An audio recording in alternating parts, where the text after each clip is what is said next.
I'm going to do my review from the car. I just came from the gym, so I'm trying to be healthy with my life and get y'all to see all aspects of this. And I'm sitting in traffic, so I said, why not? 90-Day Fiancé, the tell-all, part 2.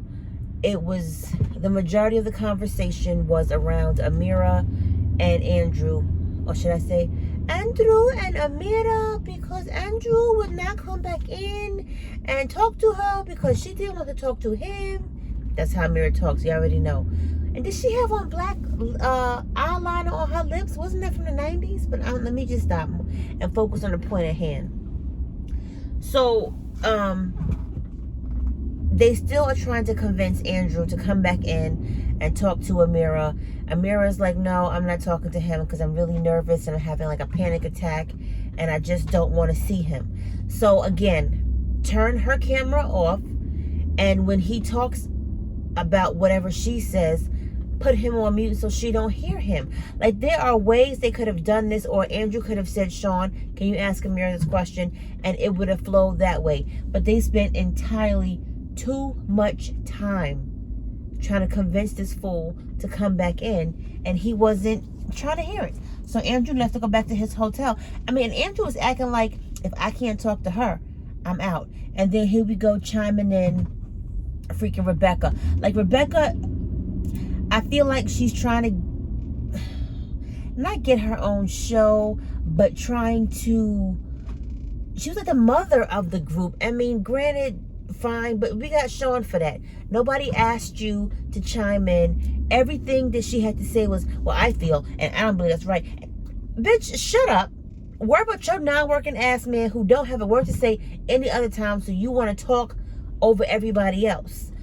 She was really, really annoying, this entire tell-all, 1 and 2. Because the might have said 5 words the whole time they was filming. But she said she heard, what's the man's name? Andrew say, I only came here because I want to see her and I want to confront her. And she said, oh, I don't feel comfortable with that. You don't have to feel fucking comfortable because it ain't about your dumb ass. It's about him and her. And however production wants to mold this story together.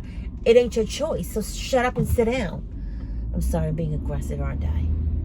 But anyway, Andrew left and Amira still was just telling her side of the story. And the cast is like, some stuff doesn't add up. So they're asking Amira, like, basically, what happened when you got off the plane in Mexico? Her story was, I got off the plane in Mexico, and they checked my passport, and then they pulled me aside, and then I went into a jail detention center, holding kind of cell. I didn't have my phone. I didn't have no contact to anybody. I have nobody's phone number. So basically, I was just stuck in jail until they told her 3 days later, you can come out and go back to Paris. And I'm like, you know, and I initially said, something don't seem right. Because they don't just target and pinpoint you. And like, there's a lot of missing pieces. And I don't know why. Her story was consistent the entire time. But something just didn't seem right. So I don't know what it is or what it was, because I've never been detained, so I cannot give my opinions or views, because in my mind, when you get on the plane and they tell you Mexico has shut the borders down, you can't go anywhere, you should have then turned your ass back around and went back home. So for you to get over there and then they take you and detain you and then tell you 3 days later to go back is a bit suspect.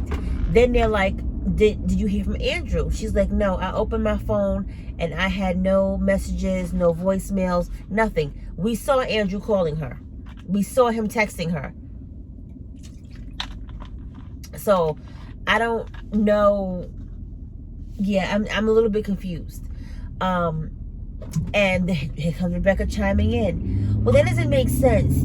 And I don't understand. My phone would be dead. Nobody asked you what your phone would be. Nobody asked you. How about that? And Amira kept sticking to her story. No, he didn't call me. No, he didn't text me. But again, production should have showed him calling her and him texting her saying how worried he was. I'll give him that.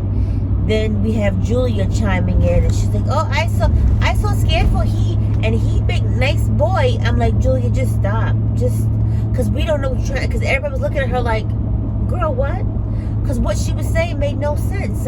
It was a lot going on with that.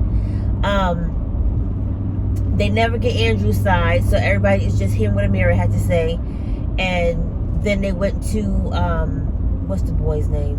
Tariq and Hazel and Minty. They pulled Minty in, and Sean said, you know, the basic perception of people who are in polyamorous relationships are that it's about sex. And he said, no, there's a misconception. It's not about sex. It is about one woman liking another woman and a man accepting that, and vice versa.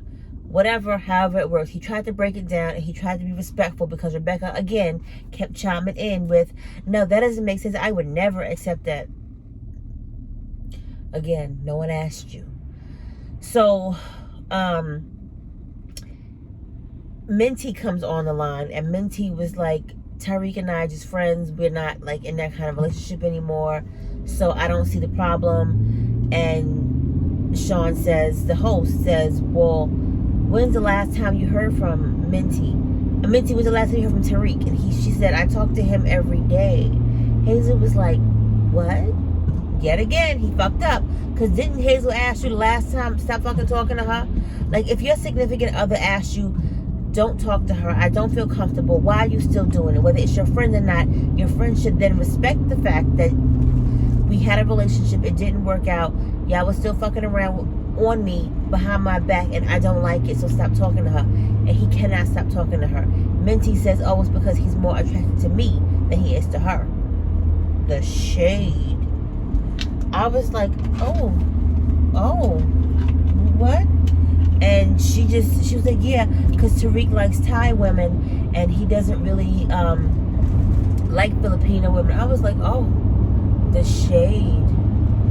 The shade of it all, because she kept throwing jabs at her. And I'm like, oh, well, I mean, you know, he said that's his type. That's his type. He likes, you know, Thai women and everything about Thai culture. So maybe she was right. That's why he keeps talking to her. He tried to clear it up. Hazel wasn't hearing it or having it, and it just didn't go well.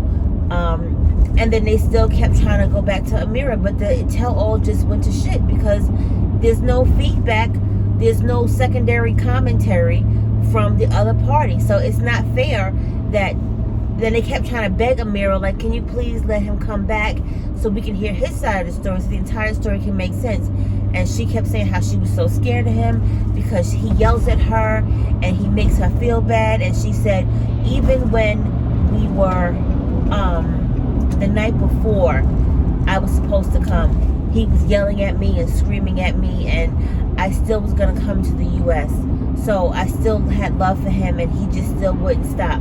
I got to the airport, he's still yelling at me, he's still telling me, first of all, can't a motherfucker yell at me to the point where I'm scared of you, and you thousands of miles away. What the fuck are you going to do to me on the phone by yelling? What is that going to do? You ain't going to whoop my ass? Like, what are you going to do? I'm sorry. I don't, again, something is wrong with the story. What they say, something in the milk ain't clean. Something in the milk ain't clean. Because she read the text messages, showed the text messages of Andrew saying, when you come over here, you're going to have an angry fiancé. You're going to have a mad and upset fiancé, and that made her feel some kind of way. And then she said he wanted her to have children right away. And she was like, I don't want to have children right away. I want to enjoy our life together, which is very understandable, because nobody wants to jump in and have a secondary party to take care of and be responsible for 18 years with a kid. And even after 18, they still need parents' guidance, love, emotion, affection. It's a lot. Just because a kid turns 18 don't mean their responsibility shifts to them, and they now have zero, what is it called? When a child turns 18, that means nothing. My son is 18, he's 19, and he's still, Mom. They still need you, because they're not a full adult. The law says they're an adult, but they're not. So for you to go into a relationship with a man from another country, and you don't have any knowledge of how he is to be with him by himself, except for those 9 months before you get pregnant, that's not an ideal relationship, because you'll never know who each of you are together and alone for 18 to 20 years. I would just put 8, that's a whole jail sentence. Not saying kids jail sentences, but I'm just saying your full-time job is your child. You are consistently worried about your child, and your relationship will go to the wayside because you have a full human being you have to worry about for 18 to 20 years, depending on your child. Kids go up, kids go down, kids go left, kids go right. Not all kids are going to be that model kid where they don't need stuff from their parent or have to, require that much attention. And so I get her part, but again, I would love to have, or what they could have done was let Amira say her piece and then play it back for Andrew, but he was just hell-bent, on wanting to see her and have a conversation with her. The shade of it all. The shade of it all. So that's all I got, and got no more because they didn't go into detail with anybody else, just those two. And Mike and Natalie are still being funny and weird. Like, they walked off the set separately, and he's like, hey, are we doing this or doing that? And she just walked past him like, you ain't said shit, so I'm gonna keep walking and I'm gonna ignore your ass. And he just has his hands in his pockets like, fuck it, I see you at the house. Like, they're just weird. So thank you for watching. Like, comment, subscribe. Am I wrong in my feelings? Am I right? What do you think? Have a good day.